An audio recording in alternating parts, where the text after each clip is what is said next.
Welcome back to Elevated Outdoors. I'm your host, Quentin. Man, how I want to get back out on the trails and do some hiking. Adapting to my work schedule, my ever-changing work schedule, and the responsibilities of life have kind of gotten in the way of that, but I'm not going to let it get in the way of getting into the scripture and reading the Bible. With that said, I want to reflect on what we read back in chapter 16 and 17. So, the Bible is full of lessons and things that we can use to base our life off of, right? And up to this point, I've kind of struggled to see some of them, but I've done a little bit of research, and especially myself, when I read something, like I've said before, sometimes it takes a few times to understand the meaning of what's trying to be told. So I've done some research on it, and so back in chapter 16, even before that, remember that the Lord told Abram that he was going to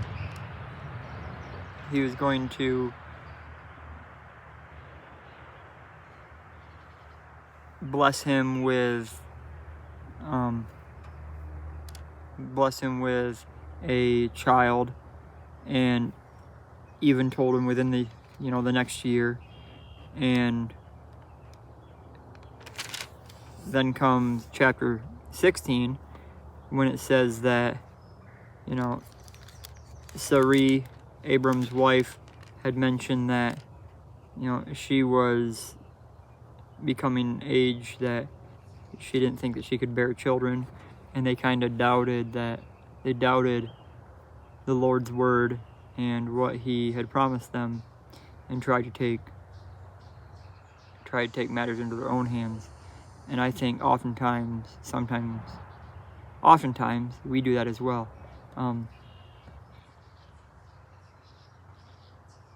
When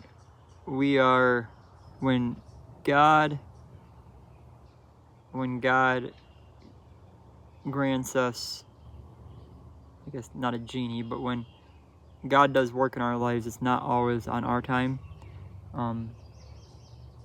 We like to be in control of our own lives, but oftentimes the Lord has different plans and a bigger picture for us. But in chapter 16, Sarai, who was Abram's wife, had tried to take matters into her own hands and instructed Abram to lay down with her servant Hagar and create a child. Abram followed those directions, not of the Lord, but of his wife, and that whole plan kind of backfired in their face, didn't it? When Hagar became pregnant, she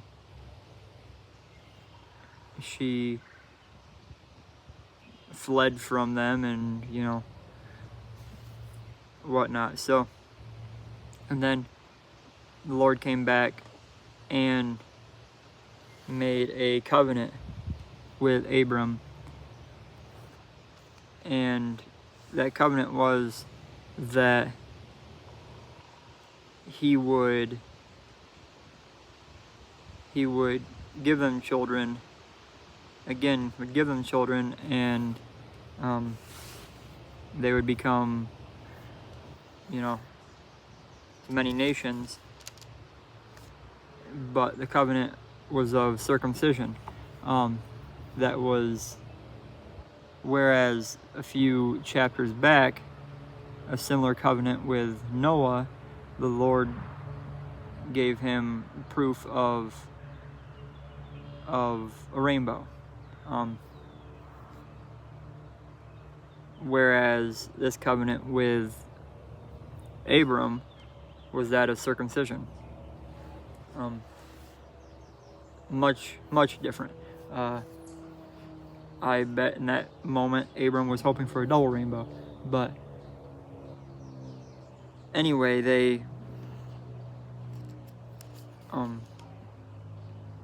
that part of the story tells us that they reminds me that oftentimes we try to take matters into our own hands and live life to our expectation instead of the expectation of the Lord and Savior Jesus Christ. So I'm going to go on to chapter 21 where we left off, and that is the birth of Isaac.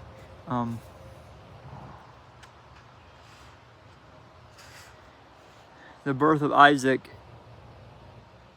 reads, "Now the Lord was gracious to Sarah as he had said, and the Lord did for Sarah what he had promised. Sarah became pregnant and bore a son to Abraham in his old age. At the very time God had promised him, Abraham gave the name Isaac to the son Sarah bore him. When the son Isaac was 8 days old, Adam circumcised him, as God commanded him. Abraham was 100 years old when his son Isaac was born to him. Sarah said, 'God has brought me laughter, and everyone who hears about this will laugh with me.' And she added, Who would have said to Abraham that Sarah wouldn't nurse children? Yet I have borne him a son in his old age." Hagar and Ishmael sent away. The child grew and was weaned. So Ishmael, remember, was the son who was born to Hagar when Sarai and Abram tried to take matters in their own hands. Hagar and Ishmael sent away. The child grew and was weaned. And on the day Isaac was weaned, Abraham held a great feast. For Sarah saw that the son whom Hagar the Egyptian had borne to Abraham was mocking. And she said to Abram, "Get rid of that slave woman and her son, for that slave woman's son will never share in the inheritance with my son Isaac."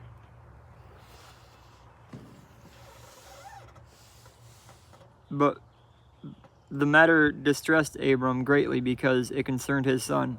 But God said to him, "Do not be so distressed about the boy and your maidservant.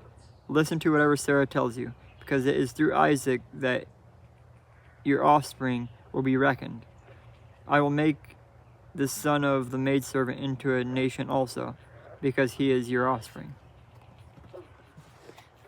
Early the next morning, Abraham took some food and a skin of water and gave them to Hagar. He set them on her shoulders and then sent her off with the boy. She went on her way and wandered in the desert of Beersheba. When the water in the skin was gone, she put the boy under one of the bushes.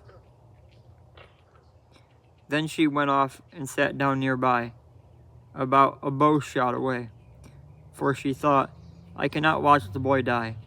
And as she sat there nearby, she began to sob. God heard the boy crying, and the angel of God called to Hagar from heaven and said to her, "What is the matter, Hagar? Do not be afraid. God has heard the boy crying as he lies there. Lift the boy up and take him by the hand, for I will make him into a great nation." Then God opened her eyes, and she saw a well of water. So she went and filled the skin with water, and gave the boy a drink.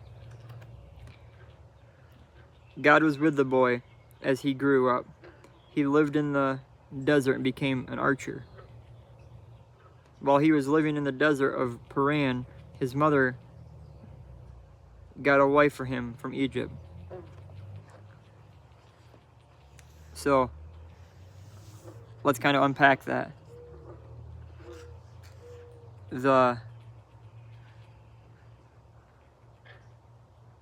Abraham was having a feast, and because Hagar was, whether or not he was behaving poorly, Sarah had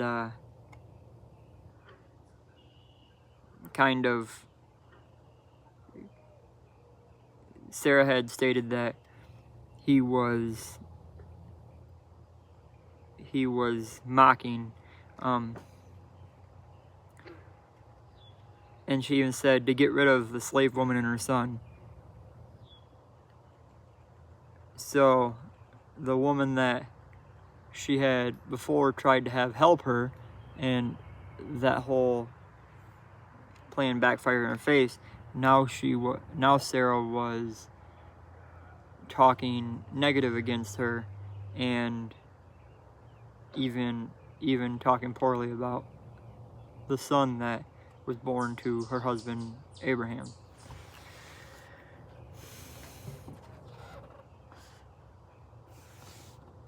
Oftentimes, whether or not this is what is supposed to be grasped from this, but I know in modern times there's a lot of broken households, and multiple, parents are split up, and there's step parents and step kids and things of that nature. This reminds me a lot of that, and oftentimes the one parent will try to make another parent choose sides, and it kind of sounds like what Sarah's doing. I don't know if I'm sure that's not what the scripture is trying to teach us, but that does kind of sound like what's happened there. But then God told Abram, "Do not be so distressed about the boy and the maidservant. Listen to whatever Sarah tells you, because it is through Isaac that is your offspring." He goes on to say that he will also make sure that Ishmael becomes a nation as well. Kind of telling Abraham to abide by the covenant of marriage with your wife, and that God was going to oversee and take care of Hagar, who was kind of being turned away by Sarah. We're going to go on to read the Treaty of Beersheba.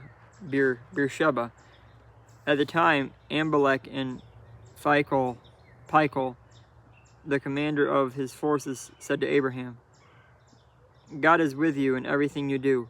Now swear to me here before God that you will not deal falsely with me, or my children, or my descendants. Show me the country where you are living as an alien, the same kindness I have shown you."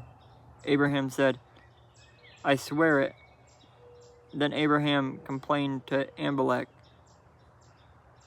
about a well of water that Abimelech's servants had seized. But Abimelech said, I don't know who has done this. You did not tell me, and I heard about it only today.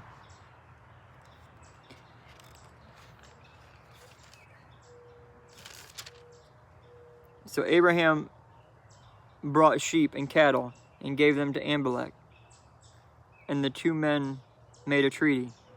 Abraham set apart 7 ewe lambs from the flock, and Abimelech asked Abram, what is the meaning of these 7 ewe lambs you have set apart by themselves? He replied, accept these 7 lambs from my hand, and witness that I dug this well. So that place was called Beersheba, because the two men swore an oath there.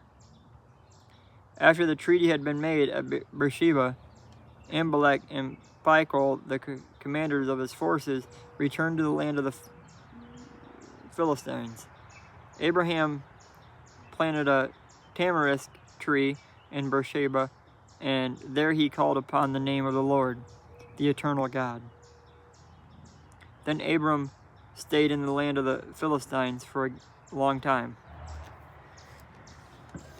In chapter 22, Abraham tested. Sometime later, God tested Abraham. He said to him, Abraham, here I am, he replied. Then God said, take your son, your only son, Isaac, whom you love, and go to the region of Moriah. Sacrifice him there as a burnt offering on one of the mountains I will tell you about. Early the next morning, Abraham got up and saddled his donkey. He took with him 2 of his servants and his son Isaac. When he had cut enough wood for the burnt offering, he set out for the place that God told him about. On the 3rd day, Abraham looked up and saw the place in the distance.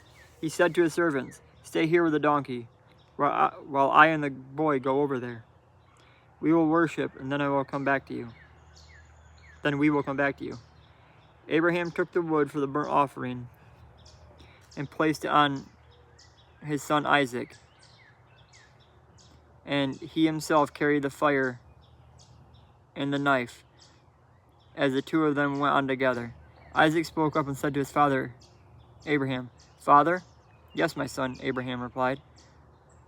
The fire and wood are here, Isaac said, but where is the lamb for the burnt offering? Abraham answered, God himself will provide the lamb for the burnt offering, my son. And the 2 of them went on together. When they reached the place that God had told him about, Abraham built an altar there and arranged the wood on it. He bound his son Isaac and laid him on the altar on top of the wood. Then he reached out his hand and took the knife to slay his son. But the angel of the Lord called out to him from heaven, Abraham, Abraham. Here I am, he replied. Do not lay a hand on the boy, he said. Do not do anything with him.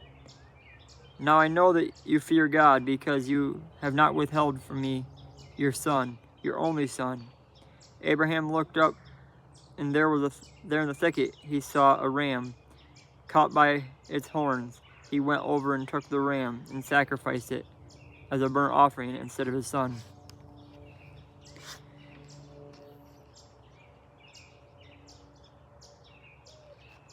So Abraham called that place, the Lord will provide. And to this day it is said, on the mountain of the Lord it will be provided. Now, if that's not the ultimate test, Abraham has proved time and time again that he entrusts the Lord and is very faithful. Yes, he has sinned and went against the Lord's wishes and kind of took matters into his own hands, with Hagar and the servant of Sarai, but now he was tested and asked to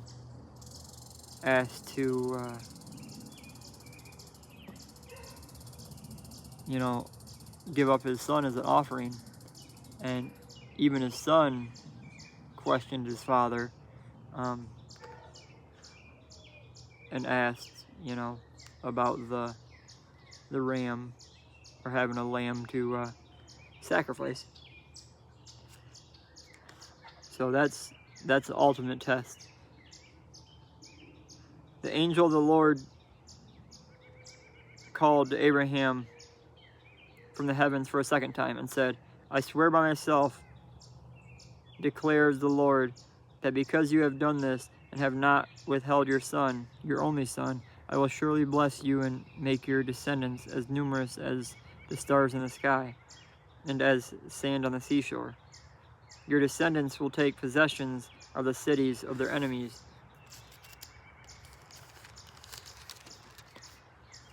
And through your offspring, all nations on the earth will be blessed because you have obeyed me." Then Abraham returned to his servants, and they set off together for Beersheba, and Abraham stayed in Beersheba. So, because Abraham was tested and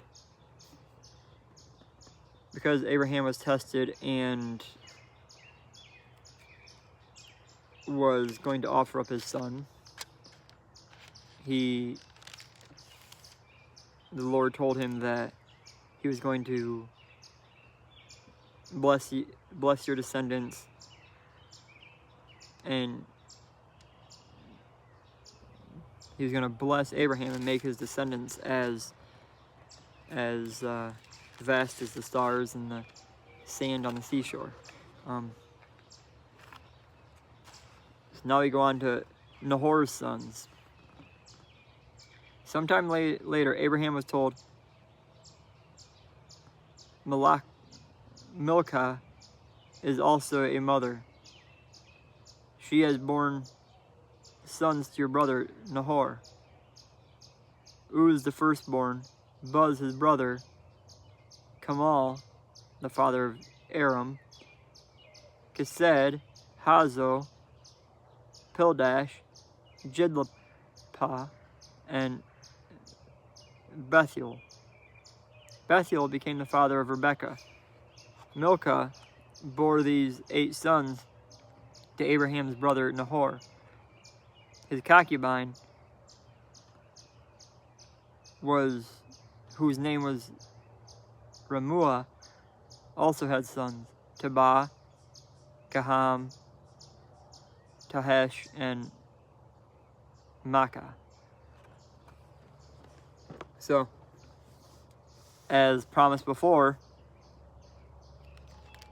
the Abraham's descendants, and the brothers of, and Abraham's brother, Nahor, gave birth to many children, as promised before. Chapter 23 is the death of Sarah. Sarah lived to be 127 years old, much younger than a lot of the men that we've read about earlier. If you remember, some of them lived to be 600-700 years old. If my kids would have heard me say 6-7, they would have. Sorry, I'm a dad. So Sarah lived to be 127 years old. She died at Kirath Araba, that is Hebron, in the land of Canaan. And Abraham went to mourn for Sarah and weep over her. Then Abraham rose from beside his dead wife and spoke to the Hittites. He said, I am an alien and a stranger among you. Sell me some property for a burial site here so I can bury my dead. The Hittites replied to Abraham, Sir, listen to us. You are a mighty prince among us. Bury your dead in the choicest of our tombs. None of us will refuse you his tomb for burying your dead. Then Abraham rose and bowed down before the people of the land. The Hittites, he said to them, If you are willing to let me bury my dead, then listen to me and intercede with Ephron, son of Zohar, on my behalf.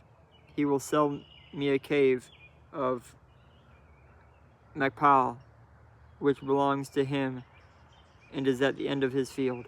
Ask him to sell it to me for the full price as a burial site among you.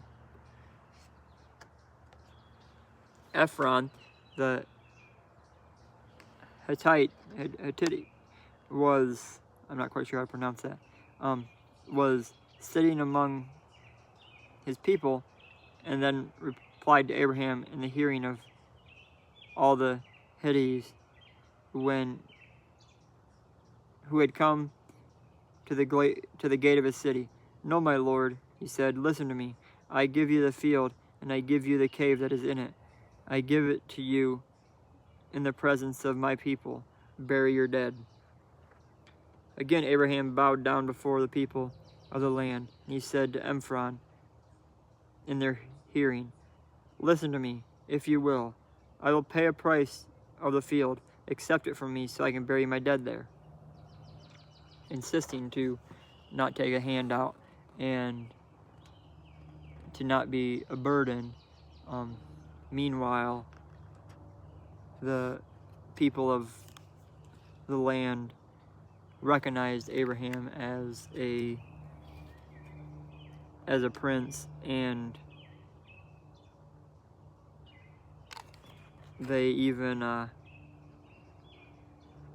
called him their lord.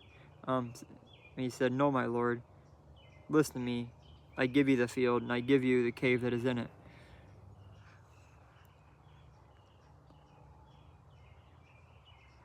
Ephron answered Abraham, listen to me, my lord. Again, he calls him Lord. The land is worth 400 shekels of silver. But what is that between you and me and you? Bury your dead. Abraham agreed to Ephron's term and weighed out for him the price he had named in the hearing of the Hittites. 400 shekels of silver, according to the weight current among the merchants. Ephron's field in Machpelah, near Marm, both the field and the cave in it, and all the trees within the borders of the field, was deeded to Abraham as his property in the presence of all the Hittites who had come to the gate of the city. Afterward, Abraham buried his wife Sarah in the cave in the field of Machpelah, near Marm, in the land of Canaan. So the field and the cave in it were deeded to Abraham by the Hittites as a burial site. This is the first recollection that we're learning of, like, their way of burying or paying respects to a body. I think that's why modern day culture we have, burials, maybe not in a cave per se, but kind of giving a body back to the earth. We go on to read chapter 24, Isaac and Rebekah. Abraham was now old and well advanced in his years, and the Lord had blessed him in every way. He said to the chief servant in his household, the one in charge of all that he had, put your hand under my thigh. This is may seem kind of awkward, but in biblical times, much like laying with your father to conceive a child, this isn't as, or an arranged marriage, this isn't as untypical. He said, "Put your hand under my thigh. I want you to swear by the Lord, the God in heaven and the God of earth, that you will not get a wife, for my son from the daughters of the Canaanites among whom I am living, but you will go to my country and my own relatives and get a wife for my son Isaac." Again, going to his own relatives to get a wife for his son, again, not unheard of in biblical times. The servant asked him, "What if the woman is unwilling to come back with me to the land? Shall I then take your son back to the country you came from?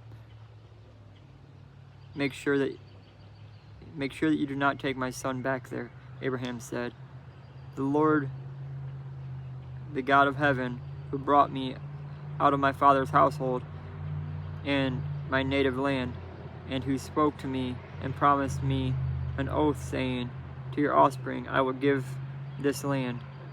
He will send his angel before you so that you can get a wife for my son from there. If the woman is unwilling to come back with you, then you will be released from this oath of mine. Only do not take my son back there." So the servant put his hand under the thigh of the master of Abram and swore an oath to him concerning this matter. Then the servant took 10 of the master's camels and left, taking with him all kinds of good things from his master.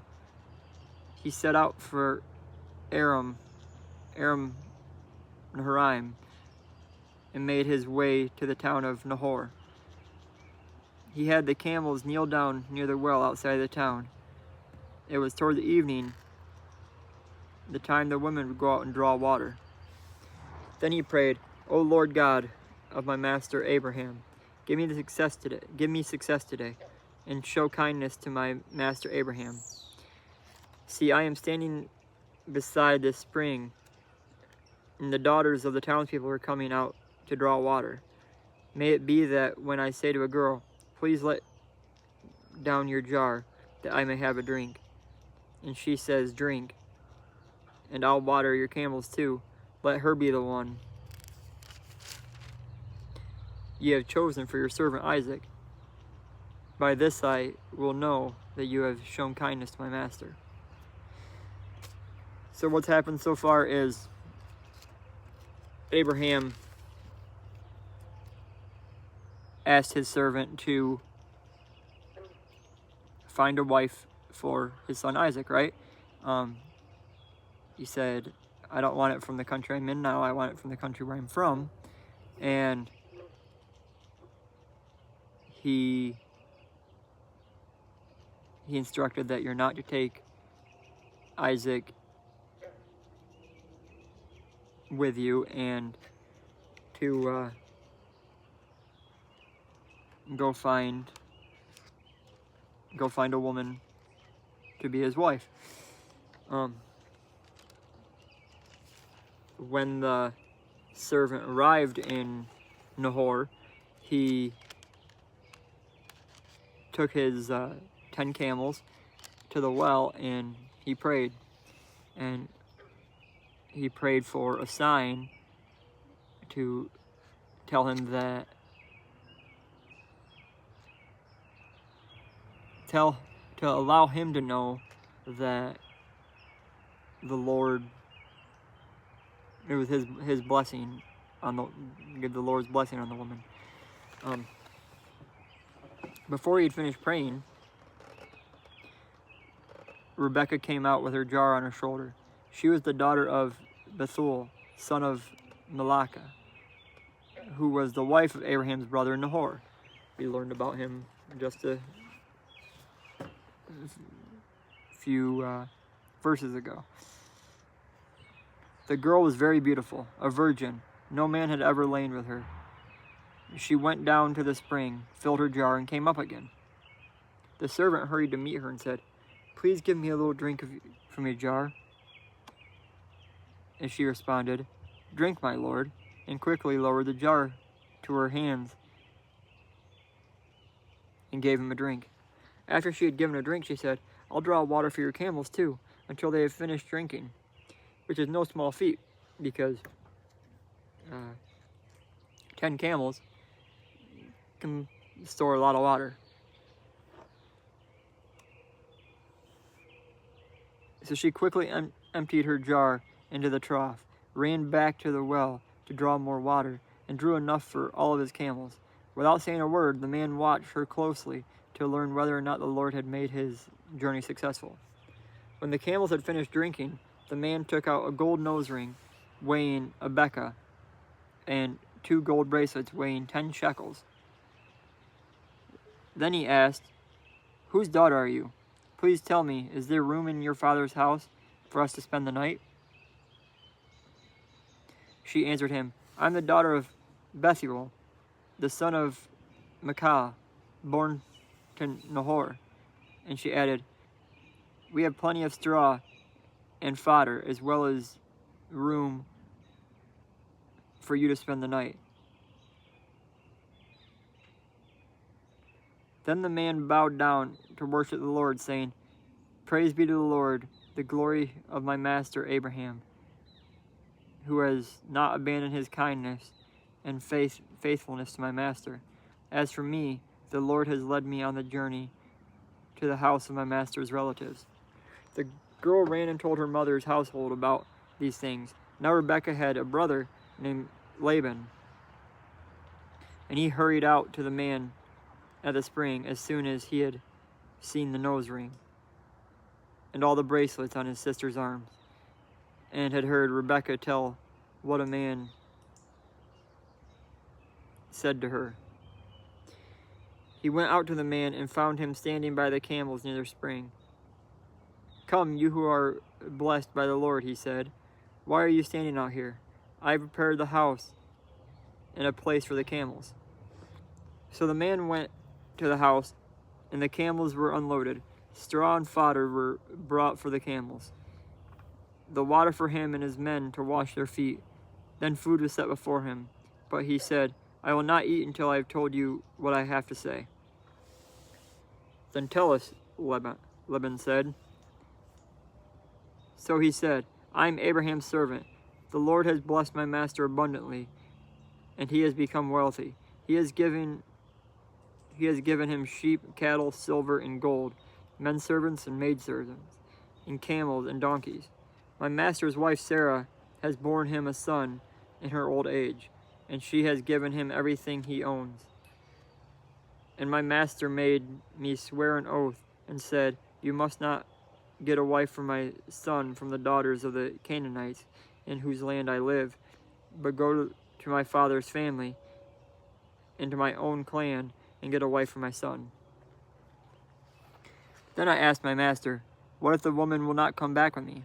He replied, 'The Lord before whom I have walked will send an angel with you to make your journey a success, so that you can get a wife for my son, from my own clan, and from my father's family. Then when you go to my clan, you will be released from my oath, even if they refuse to give her to you. You will be released from my oath.' When I came to the spring today, I said, 'O Lord God of my master Abraham, if you will please grant success to me in my journey of which I have come. See, I am standing beside the spring. If a maiden comes out to draw water, and I say to her, "Please let me drink a little water from your jar," and she says to me, "Drink, and I'll draw water for your camels too," let her be the one the Lord has chosen for my master's son." Before I finished praying in my heart, Rebekah came out with a jar on her shoulder. She went down to the spring and drew water, and I said to her, "Please give me a drink." She quickly lowered her jar from her shoulder and said, "Drink, and I'll water your camels too."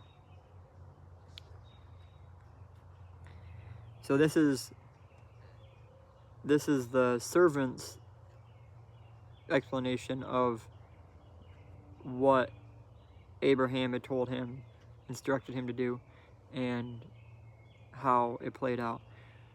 He's telling Rebecca's family this.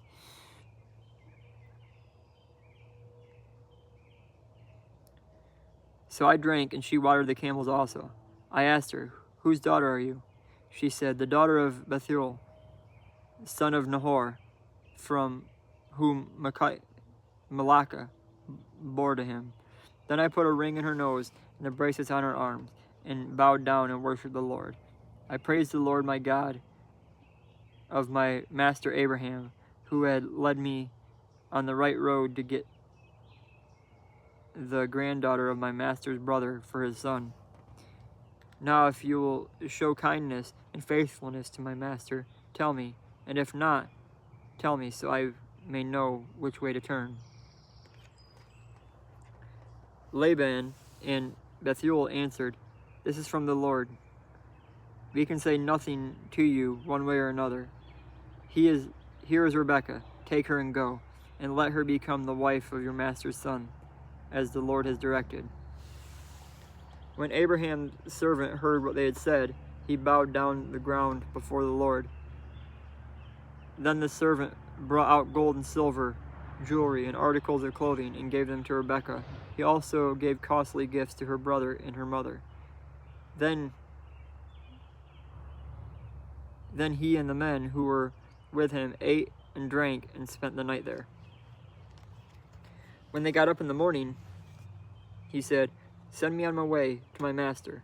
But her brother and her mother replied, "Let the girl remain with us 10 days or so. Then you may go." But he said to them, "Do not detain me. Now that the Lord has granted success to my journey, send me on the way so I may go to my master." Then they said, "Let's call the girl and ask her about it." So they called Rebekah and asked her, "Will you go with this man?" "I will go," she said. So they sent their sister Rebekah on the way, along with her nurse and Abraham's servant and his men. And they blessed Rebekah and said to her, "Our sister, may you increase to thousands upon thousands. May your offspring possess the gates of their enemies." Then Rebekah and her maids got ready and mounted their camels and went back with the man. So the servant took Rebekah and left. Now Isaac had come from Beer-lahai-roi. He was living in the Negev. He went out to the field one evening to meditate, and as he looked up, he saw camels approaching. Rebekah also looked up and saw Isaac. She got down from her camel, and she asked the servant, "Who is that man in the field coming to meet us?" "He is my master," the servant answered. So she took her veil and covered herself. Then the servant told Isaac all that he had done. Isaac brought her to the tent of his mother Sarah, and he married Rebekah. So she became his wife, and he loved her, and Isaac was comforted after his mother's death. Chapter 25 is the death of Abraham. Abraham took another wife, whose name was Keturah. She bore him Zimran, Jokshan, Medan, Midan, Ishbak, and Shawan. Jokan was the father of Sheba and Dedan. The descendants of Dedan were the Asherites and the Leshiites and the Lamanites. The sons of Medan were Ephah, Ephir, Hanach, Abida, and Elada. These are all descendants of Keturah. Abraham left everything he owned to Isaac, but while he was still living, he gave gifts to the sons of his concubine and sent them away from his son Isaac to the land of the east, to the east. Altogether, Abraham lived 175 years. Then Abraham breathed his last breath and died at a good old age, an old man and full of years, and he was gathered to his people. His sons Isaac and Ishmael buried him in the cave of Malachah near Mamre, in the field of Ephron, son of Zor, the Hittite, the field Abraham had bought from the Hittites. There Abraham was buried with his wife Sarah. After Abraham's death, God blessed the son Isaac, who had lived near Beer-lahai. So now we're learning of a new generation. Abraham and Sarah have both passed on, and we have their son. Yeah, we have their son Isaac, and Ishmael. Ishmael's son. This is the account of Abraham's son Ishmael, whom Sarah's maidservant Hagar, the Egyptian, bore to Abraham.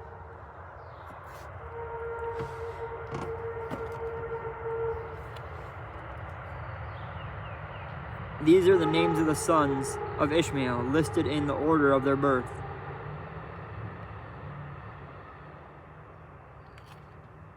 Nebaioth, the firstborn of Ishmael, Kedar, Adbel, Mibsam, Mishma, Damah, Massa, Hadad, Tema, Jeter, Naphtali, and Kedma.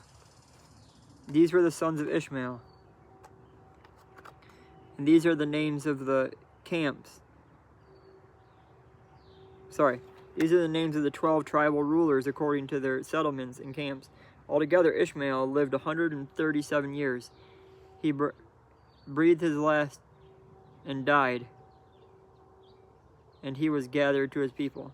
His descendants settled in the area from Haval to Shur, near the border of Egypt, as you go toward Asher, and they lived in a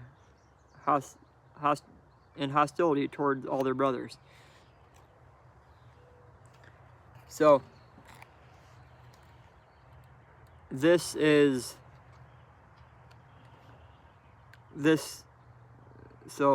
Abraham's son Ishmael, remember, who was born from Hagar when this maidservant and when Nahor, the maidservant, and Abram tried to take matter in their own hands to give them children, to give Abraham children. Lord followed through on his commitment and gave Abraham many descendants. Ishmael's sons that we just read are another list of the descendants. Out of the two sons that Abraham had, who are Ishmael and Isaac,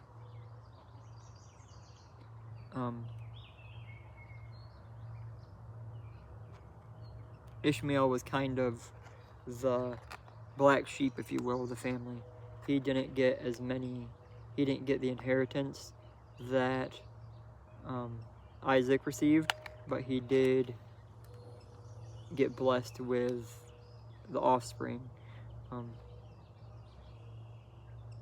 Whether that was, well, the Lord did say that to Hagar earlier when she was next to the bush, that she would bless her son with many descendants. Reading on, Jacob and Esau. This is the account of Abraham's son Isaac. Abraham became the father of Isaac, and Isaac was 40 years old when he married Rebekah, daughter of Bethuel, the Aramean from Padan Aram, and the sister of Laban of the Aramean. Isaac prayed to the Lord on behalf of his wife because she was barren. The Lord answered his prayer, and his wife Rebekah became pregnant. The babies jostled each other within her, and she said, "Why is this happening to me?" So she went to inquire of the Lord. The Lord said to her, "Two nations are in your womb, and two peoples from within you will be separated. One people will be stronger than the other, and the older will serve the younger." When the time came for her to give birth, there were twin boys in her womb. The first to come out was red, with his whole body was like a hairy garment. So they named him Esau. After this, his brother came out, with his hand grasping Esau's heel. So he was named Jacob. Isaac was 60 years old when Rebekah gave birth to them. There's significance in the fact that Jacob was grasping onto Esau's heel. The name Jacob is a pun on the Hebrew word for grasp. He's often, throughout the rest of the scripture, he is oftentimes seen trying to trip up the success or the story of Esau, who, as we read before, one of the children was going to be, one of the boys is going to be stronger than the other, and the older will serve the younger. The boys grew up,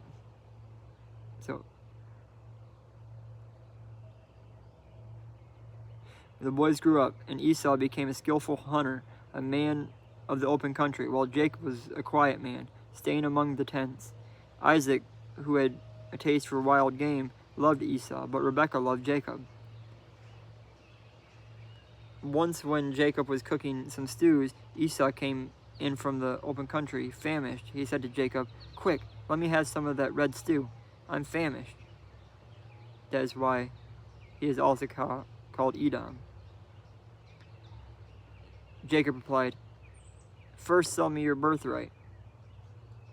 "Look, I'm about to die," Esau said. "What good is your birthright to me?" So what he means by that is basically he's asking his brother to give up his share of, like, the inheritance. And obviously Jacob is much like the black sheep, much like the unfavored of the two sons, and he's basically saying, maybe being a little bit dramatic, and saying, "I'm famished, give up, he's saying that I'm famished, and give me your birthright." Oftentimes, how we'll say, "Oh, I really need that new car," or "I really need this or that."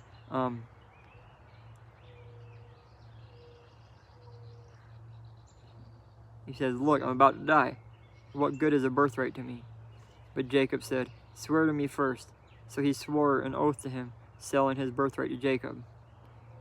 Then Jacob gave Esau some bread and some lentil stew, and he ate and drank, and then he got up and left. Esau despised So Esau despised his birthright. So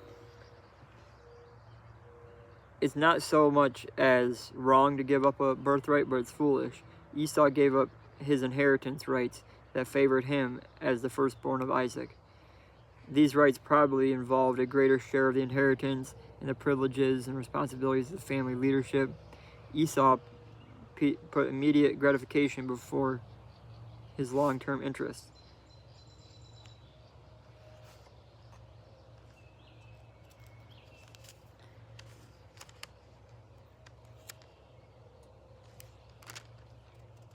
We're going to go on and read chapter 26 because we're on a roll. Isaac and Abimelech. Now there was a famine in the land.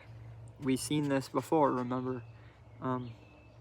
Oftentimes how so this happened to Abram as well, right? And it even goes on to say, now there was a famine in the land, besides the early famine of Abraham's time.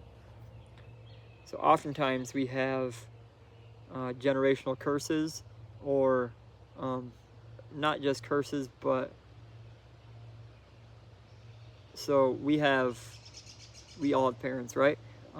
My dad was a great guy.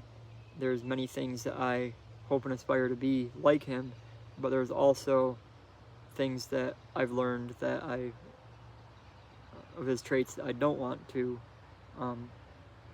continue. But this here we see a reoccurring situation that happened to Abraham that is now happening to Isaac.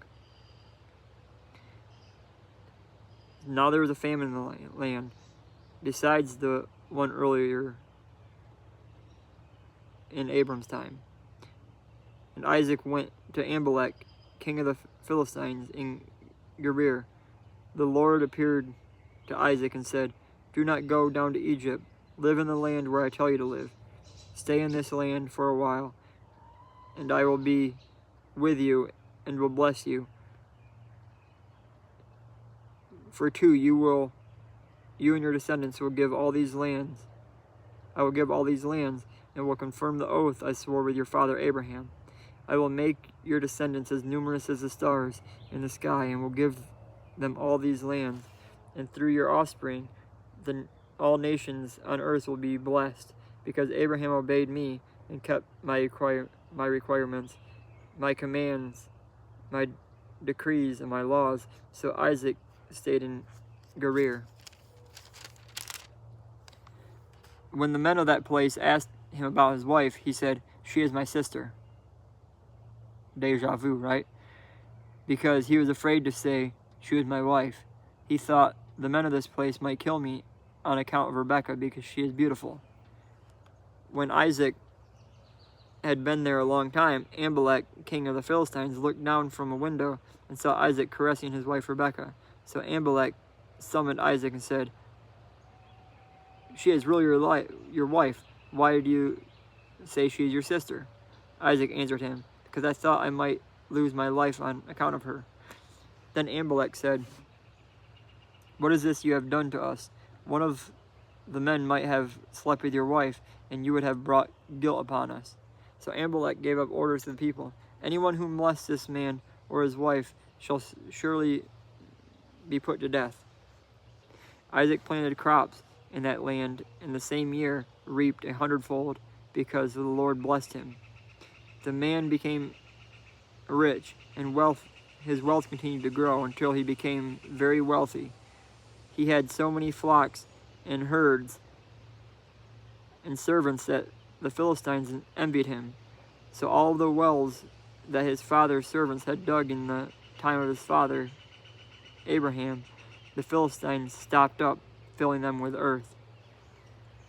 So now, because he has gotten this wealth and they've become kind of envious of him, they're trying to sabotage him by filling up all of his wells that were dug by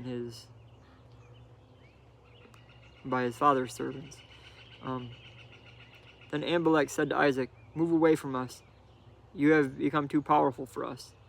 So Isaac moved away from there and encamped in the valley of Gerar and settled there. Isaac reopened the wells that had been dug in the time of his father Abraham, which Philistines had stopped up after Abraham died. And he gave them the same names his father had given them. Isaac's servants dug in the valley and discovered a well of fresh water there. But the herdsmen of Gerar quarreled with Isaac's herdsmen and said, "The water is ours." So he named the well Esek, because they disputed with him. Then they dug another well, but they quarreled over that one also. So he named it Sitnah. He moved from there and dug another well, and no one quarreled over it. He named it Rehoboth, saying, "Now the Lord has given us room, and we will flourish in the land." So the reason they were fighting over the wells is because in the arid climate of the southern region, the water was scarce. Remember, they said they were having a drought, famine. The little rain that was being collected in the cisterns, which was plastered holding tanks in the ground, a spring of fresh water was much more desirable. Ownership of the well may also meant ownership of the rights to the surrounding pasture land. So they were fighting for rights to, basically the only water supplies. From there he went up to Beersheba. That night the Lord appeared to him and said, "I am the God of your father Abraham. Do not be afraid, for I am with you." How often, so as parents, or furthermore as children, we are going through a hard time, and your parents may say, "You're okay, you got this," or they'll say, "I'm right there with you." Much more comforting. He says, "Do not be afraid, for I am with you.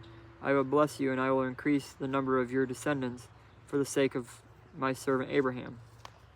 Isaac built an altar there and called on the name of the Lord. There he pitched his tent, and there his servants dug a well. Meanwhile, Abimelech had come to him from Gerar with Azuath, his personal advisor, and Phicol, the commander of his forces. Isaac asked him, Why have you come to me, since you were hostile to me and sent me away?" They answered, "We saw clearly that the Lord was with you, so we said, there ought to be a sworn agreement between us and you.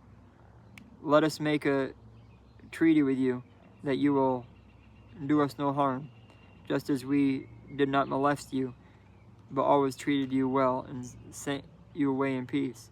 And now you are blessed by the Lord." Isaac then made a feast for them, and they ate and drank. Early the next morning, the men swore an oath to each other. Then Isaac sent them on their way, and they left in peace. That day Isaac's servants came and told him about the well they had dug. They said, "We found water." He called it Sheba. And to this day, the name of the town has been Beersheba. When Esau was 40 years old, he married Judith, daughter of Beeri the Hittite, and also Basemeth, daughter of Elon the Hittite. They were a source of grief to Isaac and Rebekah.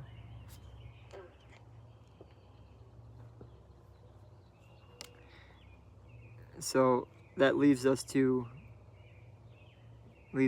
off at chapter 27, which is, we'll read next video, which is Jacob gets Isaac's blessing. That was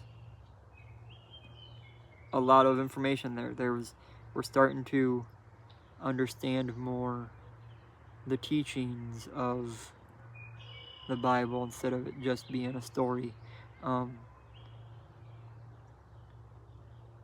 Teachings like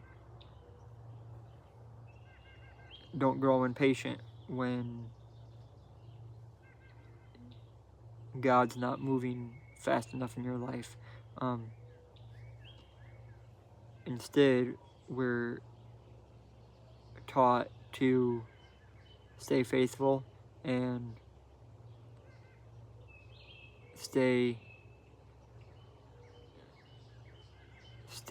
calm and continue to not grow weary and stay, like I said, stay strong in our faith and believe that His will be done.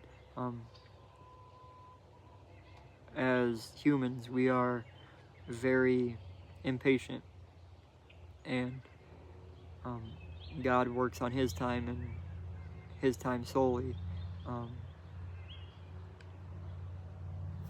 So with that, I'm going to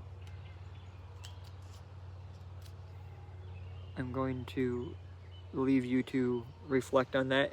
If you would like to give your own opinions or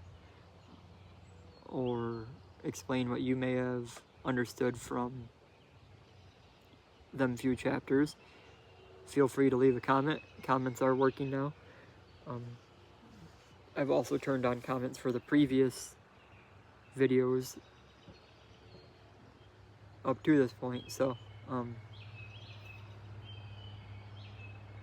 I've had a long day and I felt compelled to read further into Genesis than we have. We've been doing 3, maybe 4 chapters at a time.